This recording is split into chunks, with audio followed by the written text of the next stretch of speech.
Thank you all for joining us for this LinkedIn Live on new ransomware economics. So I'm Edwin Bowers, a security sales leader at SmartSec, and I'm very lucky to be talking about this topic with Alex Bacik, a senior systems engineer at CrowdStrike and an expert in adversary groups and the tactics they use. So ransomware has evolved into a mature criminal business model. Attackers now focus on maximizing pressure rather than simply encrypting systems. So we look at recent attacks like the Wynn Resort in 2026, Marks and Spencer's in 2025, or the Snowflake breaches. There's a clear pattern. Attackers aren't just encrypting systems anymore. They're stealing data, exploiting identity, and targeting operations to maximize pressure and payment. Alex, is that the trend that you're seeing where attackers have evolved in the ways that they operate with less focus on things like encryption? Yeah, thanks, Edwin. Yeah, absolutely. We have, and we've seen that sort of multi-extortion ransomware develop over the past couple of years. If you look, back in the early days from WannaCry and CryptoLocker, which was just focused on encryption, we then moved to, exfiltration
Gen AI, like even ChatGPT, for example, to craft social engineering emails and things like that. So we're seeing both. There's a very strong use, for example, by nation state threat actors in the use and misuse of Gen AI. So things like prompt injection, stuff like that, to bypass guardrails in Gen AI models.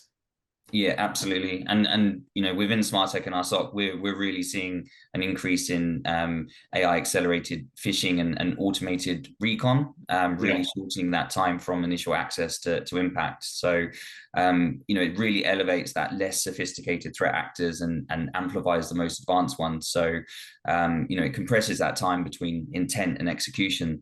So really that's lowered the barrier of entry for a lot of organizations. And I guess because of this, would you expect to see more attacks because it's a lower cost Yeah. for ransomware groups?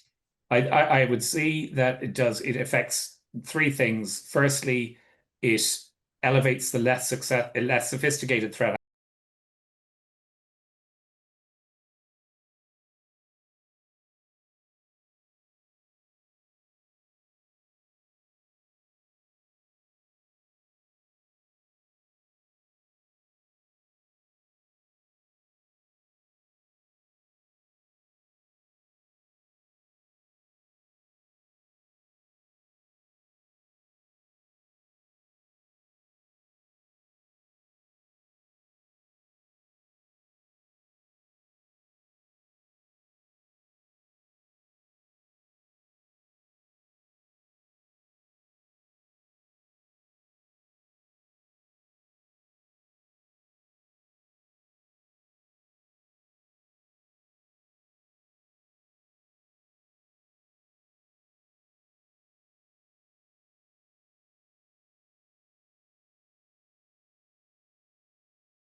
Yeah, so I mean, one good thing about sort of adopting, a security platform, if you centralize all your security controls. So whether that's something as simple as, just correlating those somehow into a single view. So that means that you're looking at your identity, say, for example, failed logins, multiple failed logins in Entra ID.